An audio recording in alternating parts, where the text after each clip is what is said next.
What's up, everybody? Johnny Bo here. The Switch is a little over a month away, and I thought I'd do a proper send off of the Wii U before it comes out. This series is going to cover my thoughts on the games that came out over the short lifespan of the Wii U. I'll tell you if I liked it, if I didn't, or if I was indifferent about it. I'm going to try to cover some games that I haven't covered before on the channel. So, I hope. Start with Super Mario 3D World, the sequel. I think it's a sequel of Super Mario 3D Land that was on the 3DS, which was one of my favorite games on the 3DS. And the Wii U version of 3D World is one of my favorite games on Wii U. I know it's not the open world that everybody wanted or thought we were getting, like a sequel to Galaxy or Sunshine or even 64. But we're getting Mario Odyssey now, so I'm going to take a look back on how great this game was for what it is. Before getting into what I loved about the game, let's address some of the negatives. First off, the first 8 worlds that make up the main game are really easy. They're extremely easy. I doubt that I died 5 times playing the levels leading up to Bowser. I mean, the Bowser fight was a little bit tricky, but it still wasn't that bad. All the other levels they were easily beatable, which is frustrating. I know it's supposed to be a family-friendly game, but I'm sick of these Nintendo games being so easy. But I hope in Mario Odyssey they do live up to their talk about it being more for core fans and not for casual players. So we'll see what that is. But yeah, the first 8 worlds in this game were super easy. If you stop playing before the extra levels, you should definitely go back and play them because those are the best games. Those are the best levels in the game, and they are definitely more of a challenge in the first eight worlds.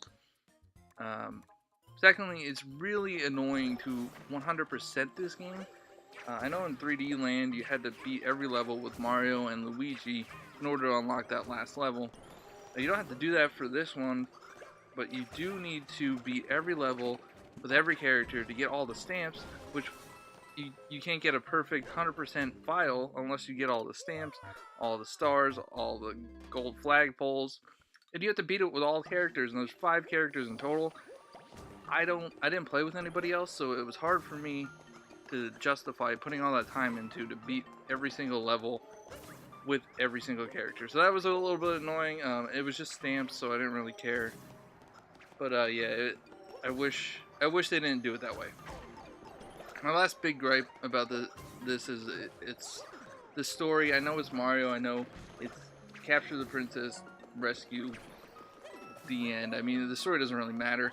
But Peach is a playable character in this one, so I wish they would have chosen to take a different path. They just did the same thing, just different characters. They just made these Sprixies that were just damsels in distress, got captured by Bowser that we had to rescue, which I wish they would have changed that up. There was a lot more opportunity there. It looks like Odyssey is going to do the same thing. I'm kind of sick of it, but the story's not that important. The gameplay's awesome, so I guess that's not that big of a gripe, but yeah, that's one of my gripes. Okay, now onto the positives. First, I love the cat suit. It is such a great power-up. It's so overpowered, but who cares? It's adorable, and who doesn't love kitties? There are cats everywhere. Goombas are cats, Bullet Bills are cats, Bowser's a freaking cat. It was just such a fun addition to this game. Everything is cat themed. I have cats, I love cats, and it was fun playing as cats, chasing bunnies.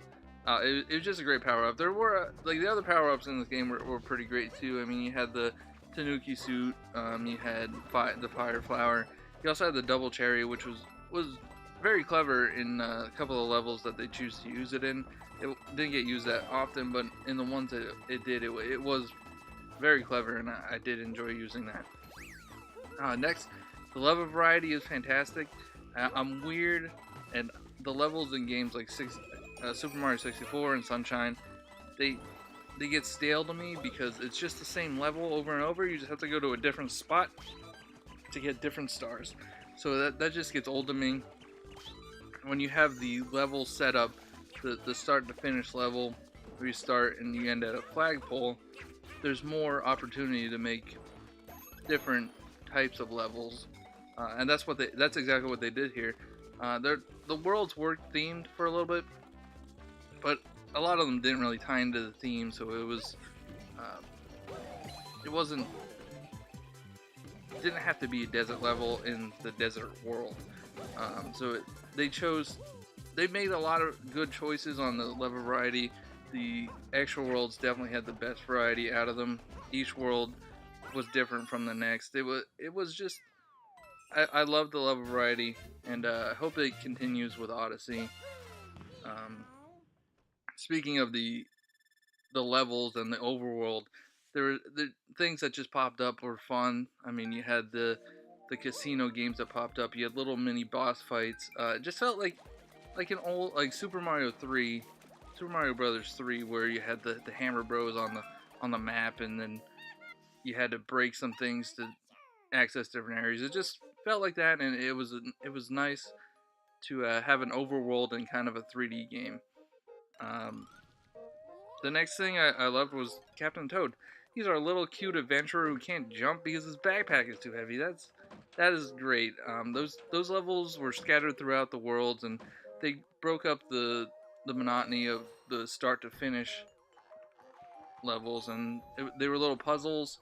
Um, I understand why they fleshed it out in the Captain Toad's Adventure. I forget what that was called, but I think it worked much better as little side missions that you could do when you didn't want to do the main game because you wanted to break it up a little bit.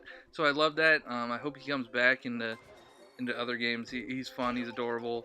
I love Toadette too. So hopefully she comes back as well.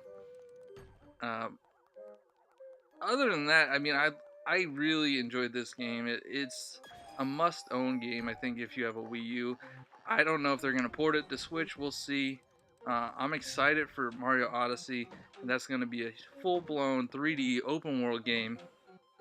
But if you like the level structure, the overworld of old classic Mario's, and that 3D world is definitely for you. If you haven't picked it up yet, you should definitely do that. It's only $20 because it's one of the classics.